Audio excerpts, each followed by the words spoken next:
what is flow anyway, right? I am all about creative flow because I find creativity makes everything better. My creative thinking, my creative flow, whatever you want to call it, it is my skill that I transfer into everything. Because when I find my source of flow, which comes from creativity for me, everything is easier. This is what flow is. It feels effortless. It takes less time to do things. You're not even concerned about time. You're not second guessing yourself. You're not doubting your abilities. You're not, which way do I go? You just go.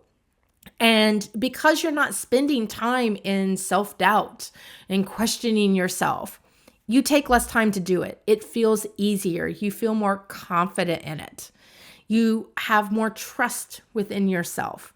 So for some of us, we have quite a few experiences in flow. And for some of you, maybe maybe I've had it once or twice. I don't really notice it that much. Or maybe you've only had it in one thing. Flow is a very common thing for athletes as well as artists and musicians. There's actually been a lot of studies about flow on athletes and musicians, creatives too, but more so in those two areas.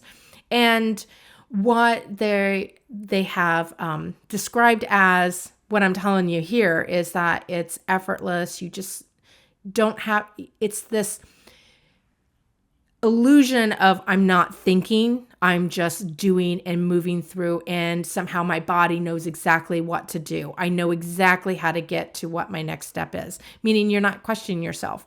But I have been observing my flow for some time now and working with others to help them to figure out their own flow. And I do know we do think during flow because I've observed my own, and mine is normally like, oh, I just do this. The next reveals itself. Like, oh, I only have to do this. Oh, here, look, there's another step. Oh, there's the next thing I do. It's like that. It's real simple. There's no questioning. So the only reason why we kind of realize that we're thinking is because we have what's called pattern disruption. So if I were to sit and just talk to you and just really still and talk this way the whole time in the whole video, you'd get really bored and you'd start tuning it out because it becomes a little bit monotonous and you're not paying attention. So you don't hear it, right? Background noise, white noise. Now, if I were talking like this and through the video and then all of a sudden went, wow! Hopefully I didn't freak anybody out, but that is a pattern disruption. Now all of a sudden you're paying attention, right? Because I did something unexpected. So in some of your thinking, you might be like, yeah, I just do this next step. Oh yeah, I do this. Oh wait, I don't know if that's right. I don't know if that's good enough. And that's when we start noticing, oh, we're thinking. Except we only notice the end thing. Oh, I'm not good at this. It's not good enough. I can't figure out the right thing. We missed out on all the other stuff that was kind of playing in the background. That was all the good stuff. Flow is all the good stuff, but for a continuous long time. So you can reverse engineer this. And that's what I really want to talk to you about is how do you induce flow? And the best way to do it is to observe yourself in your own flow because it's unique to each of us. It's not the same for all of us. You can observe your feelings. You can think and observe what you're thinking. I also go to body positioning, whether I'm, how am I positioning my body? What's my posture like?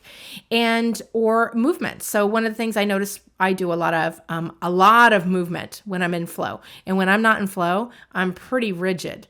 And so sometimes I don't even notice it till later on until like my neck gets a kink in it. And then I know that I was not in flow because that did not feel easy. So once you start figuring out those things of when you're in flow, now, if you want to induce flow, do them on purpose with intent. So whether that's repeating to yourself, oh, it's just a step and then the next one will reveal. I only have to worry about this step. I don't have to think about the other steps. It's just this next step.